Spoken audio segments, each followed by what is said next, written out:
안녕하십니까? 매일 안교교과 방송 개인 말씀 묵상 시간에 함께 하신 여러분들을 진심으로 환영합니다. 우리의 삶이 한 걸음 한 걸음 주님의 보좌 앞으로 다가가는 그런 삶이 되시기를 간절히 바랍니다. 함께 기도하시겠습니다. 하늘에 계신 아버지 하나님, 오늘 우리에게 주님의 말씀 앞에 설 수 있는 특권을 허락해 주셔서 감사를 드립니다. 저희들이 언제나 깨어있는 마음으로 주의 말씀을 묵상하고 주님의 음성을 듣고 주님과 교통할 수 있는 저희들 되게 도와주시고, 오늘도 이 시간 주의 성령께서 우리 안에 역사하셔서 하나님의 말씀을 밝히 깨달아 알 수 있는 귀한 시간이 되게 인도하여 주옵기를 예수님의 이름으로 간절히 기도드립니다. 아멘. 오늘은 금요일 소지입니다. 더 깊은 연구를 위하여 오늘 이 시간에는 저희가 일주일 동안 살펴봤던 말씀들을 다시 한번 되짚어보는 그런 시간을 가지도록 하겠습니다. 먼저 기억절에 있는 말씀을 보시겠습니다. 그들이 새 노래를 불러 이르되 두루마리를 가지시고 그 임봉을 떼시기에 합당하시도다.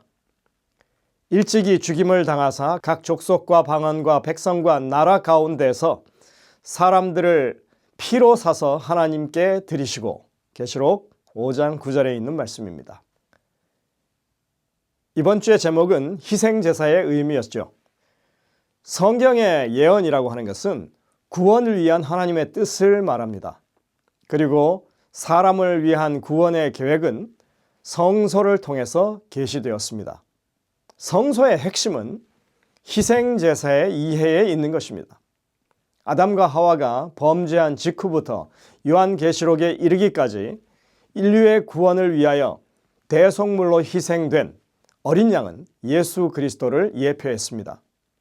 우리는 이번 주에 그러한 사실을 성경의 여러 가지 부분들을 살펴보면서 다시 한번 확인할 수 있었습니다. 일요일 소지에서는 하나님이 성소를 통하여 간합하시는 제사에는 두 가지 조건이 있었다고 하는 것을 살펴봤습니다. 첫 번째 조건은 하나님이 원하시는 제물은 하나님이 정해주신 어린 양을 비롯한 동물 희생 제물이어야만 한다고 하는 것입니다. 그러나 성경에는 이런 동물 희생 제사를 드려도 하나님께서 간합하지 않으시는 경우가 분명하게 드러나고 있습니다. 그것은 그들이 속죄에 임하는 진실성이 없을 때 그들의 제사는 하나님께서 받지 않으셨습니다. 용서받기를 원해서 희생 제물을 드린다고 하는 사람이 아무런 가책도 없이 그냥 형식만 갖추면 이 죄의 문제가 해결된다는 그런 식의 생각을 하나님께서는 용납지 않으신 것입니다. 제사를 드릴 때 속죄와 회개의 진실성이 없다면 그것은 속죄를 통해서 구원을 베푸시는 하나님의 그 섭리를 가볍게 여기는 것이고, 그리고 경멸하는 것에 불과한 것입니다. 이 두 가지 경우는 모두가 다 그들이 하나님이 주시는 그런 의를 거부하고 그들 스스로 생각해낸 인간의 의를 채우려고 하는 그런 것으로밖에 볼 수 없는 것입니다.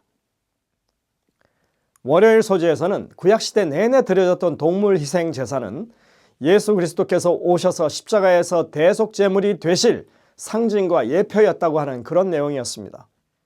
히브리서에 보시면 황소나 수양을 희생제물로 드렸을 때 그 제물 자체로는 죄를 사하는 효험이 없었다고 그렇게 말하고 있습니다. 율법은 장차 올 좋은 일의 그림자일 뿐이요 참 형상이 아니므로 해마다 늘 드리는 같은 제사로는 나아오는 자들을 언제나 온전하게 할 수 없느니라. 그렇지 아니하면 섬기는 자들이 단번에 정결하게 되어 다시 죄를 깨닫는 일이 없으리니 어찌 제사 드리는 일을 그치지 아니하였으리요.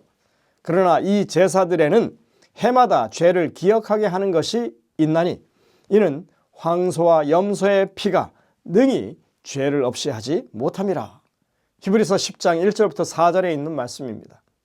우리는 이 말씀을 읽으면서 아담으로부터 죄인들이 희생 제사를 드릴 때 그 제물은 장차 오실 메시아의 죽으심을 예표한다고 하는 사실을 믿었고, 또 하나님이 그 약속을 반드시 메시아를 보내심으로 성취하실 것을 믿음으로 그렇게 드렸어야 한다고 하는 결론을 맺을 수 있는 것입니다. 그들은 이러한 믿음을 가지고 제사를 드렸고, 하나님께서는 그들의 믿음을 보시고 그들의 죄를 사해 주시고 의롭다 하시며 구원을 보장하셨다고 하는 사실입니다. 와이슨 가룟부분 기별 1권 231쪽에서 이 부분에 대해서 아주 분명하게 설명하고 있습니다. 이처럼 모든 희생제물이 드려질 때마다 복음이 전하여졌으며 신자들의 행위는 계속적으로 강림하실 구세주에 대한 저들의 믿음을 나타내었다. 예수님께서는 유대인들에게 모세를 믿었다면 또 나를 믿었으리니 이는 그가 내게 대하여 기록하였음이라. 그러나 그의 글도 믿지 아니하거든 어찌 내 말을 믿겠느냐. 이렇게 말씀하셨다. 아주 분명하죠. 하나님께서는 아담에게 의문의 제사, 즉 이 동물 희생 제사를 가르치셨고 그 의미가 무엇인지를 알려주셨다고 하는 것이 분명한 것입니다. 그리고 그들이 드리는 모든 희생 제사는 오실 메시아에 대한 그들의 믿음을 반영하는 그런 예배 행위였다고 하는 것입니다. 그들은 하나님의 구원의 섭리에 대해서 무지하지 않았습니다. 그들은 미개한 신앙을 하지 않았습니다. 제사 제도를 행하는 것은 그들에게 복음을 믿는 믿음의 행위였던 것입니다. 이러한 믿음은 의인의 계보를 통해서 후대에 계속해서 전수되었던 것을 우리는 생각할 수 있습니다.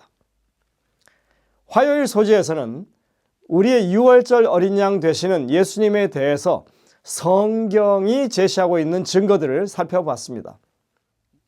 유월절 어린 양만큼은 뼈를 꺾지 말라고 하신 그 말씀은 구약시대 내내 강조되어 내려온 것이었고 예수님이 십자가에 유월절 날 돌아가실 때 그분의 다리를 꺾지 않음으로써 그분이 바로 하나님이 보내신 우리의 유월절 어린 양이시라고 하는 증거를 성경은 보여주고 있습니다. 요한복음 19장 33절 36절입니다. 예수께 이르러서는 이미 죽으신 것을 보고 다리를 꺾지 아니하고 이 일이 일어난 것은 그 뼈가 하나도 꺾이지 아니하리라 한 성경을 응하게 하려 함이라. 예수님을 위해 예언된 말씀들은 세부적인 디테일까지도 모두 깊은 영적인 의미가 담겨져 있습니다. 왜 하나님께서는 유월절 어린 양만큼은 뼈를 꺾지 말라고 하셨을까요?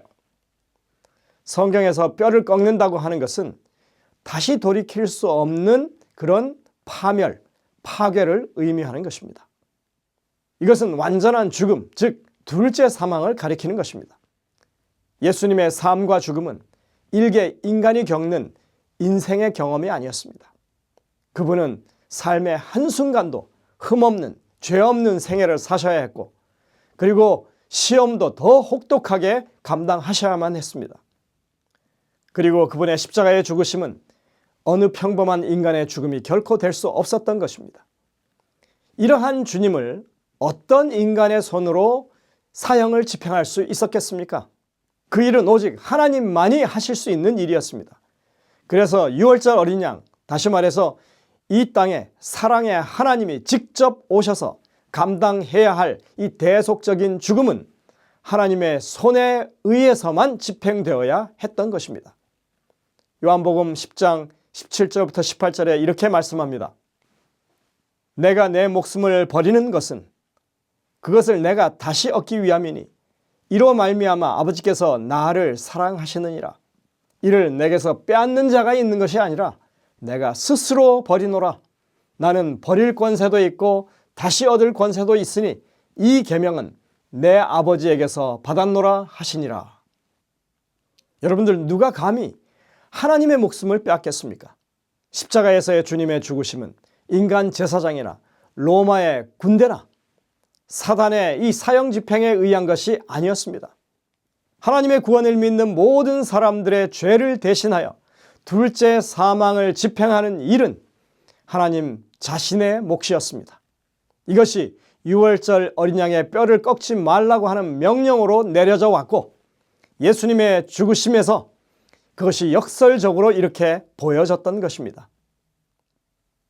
성경은 그리스도만이 우리의 구원을 보장하시기에 합당하신 유일한 분이라고 하는 것을 분명히 말합니다. 이 땅에 사람으로 오신 그분은 유일하게 죄 없는 사람으로 사셨고 성경은 그리스도만이 우리의 구원을 보장하기에 합당하신 유일한 분임을 분명히 밝힙니다. 그리고 이 땅에 사람으로 오신 그분은 유일하게 죄 없는 사람으로 사셨고 아버지의 영광에 온전히 합당한 삶의 유일한 본보기셨습니다. 그분은 흠없는 하나님의 어린 양이시고 이제 우리의 영원한 보호자로서 인류를 대표하여 서 계십니다. 동시에 그분은 우리의 죄를 친히 짊어지시고 악에 대한 하나님의 징벌의 심판, 즉 둘째 사망을 우리 대신 감당하셨습니다. 요한은 계시록 4장에서 하나님의 보호자 곁에 모여있는 이 천상의 존재들의 놀라운 장면을 증언하는 가운데 예수님을 가리켜 유다 지파의 사자 다윗의 뿌리가 이겼다라고 하는 분명한 선언을 듣습니다. 그분이 죄인을 구원하는 그 사역을 마무리하실 것이니 이제는 염려하지 말라고 울음을 그치라고 그렇게 말하는 것을 듣습니다. 수요일 소지에서 우리는 예수님이 이 땅에 오셨을 때 성소를 방문한 일을 우리가 함께 살펴봤습니다. 성경에서 하나님의 보호자를 말할 때 그것은 성소와 구속사업과 직결되는 그런 언급들이었습니다. 성경에는 여러 형태의 성소가 등장하는데 모든 성소마다 하나님의 임재하심이 분명히 보여졌습니다. 에덴 동산에서 그랬고 모세의 성막이 그랬습니다. 그리고 솔로몬이 지은 그 좋은 성전에도 하나님의 임재가 분명히 넘쳤습니다.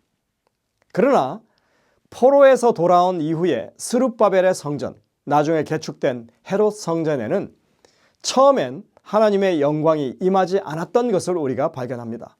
하지만 그 성소에는 특별한 하나님의 임재가 준비되어 있었다고 성경은 예언하고 있습니다. 그 임재의 영광은 우리가 감히 넘볼 수 없는 쉐키나의 그런 영광이 아니라 하나님이 자신을 낮추시고 사람으로 오셔서 성전에 임하시는 그런 방식으로 오는 영광이었습니다. 하나님은 이것을 가리켜서 더 큰 영광이라고 분명하게 규정하셨습니다.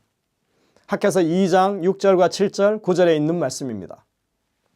조금 있으면 내가 하늘과 땅과 바다와 육지를 진동시킬 것이요 또한 모든 나라를 진동시킬 것이며 모든 나라의 보배가 이르리니 내가 이 성전의 영광이 충만하게 하리라. 만군의 여호와의 말이니라. 성전의 나중 영광이 이전 영광보다 크리라. 만군의 여호와의 말이니라. 하나님의 구속의 경륜은 사람들의 생각을 따라하지 않는 것이 분명합니다. 어린 양을 희생제물로 인정하는 것에서부터 그것은 아주 명백하게 드러나는 일이었습니다. 단지 동물 희생제물이 아니라 오실 메시아에 대한 약속을 믿음으로만 그 예배는 의미가 있었다고 하는 것을 우리에게 가르쳐주고 있습니다. 성소의 영광은 물리적으로 너무나 밝은 빛이기 때문에 우리가 그 빛에 노출되면 그냥 죽는 그런 무서운 영광이 아니라 이 땅에 자신이 목숨을 버려서 구원을 베푸시는 참 사랑이신 하나님, 그 자신이 바로 이 성소의 영광이라고 하는 사실을 우리에게 지금 드러내신 것입니다. 여러분들, 무엇이 진실입니까? 우리는 여기서 깊이 생각해야만 합니다. 우리는 진정한 가치를 찾는 하나님의 백성들이 되어야 하는 것입니다. 여러분들, 이번에 육과의 교과를 마치면서 정말 하나님께서 원하시는 우리의 삶의 가치가 어디 있는지, 또 우리가 무엇을 추구해야 되는지 다시 한번 깊게 생각하게 되시는 여러분 되시기를 간절히 바랍니다. 기도하시겠습니다.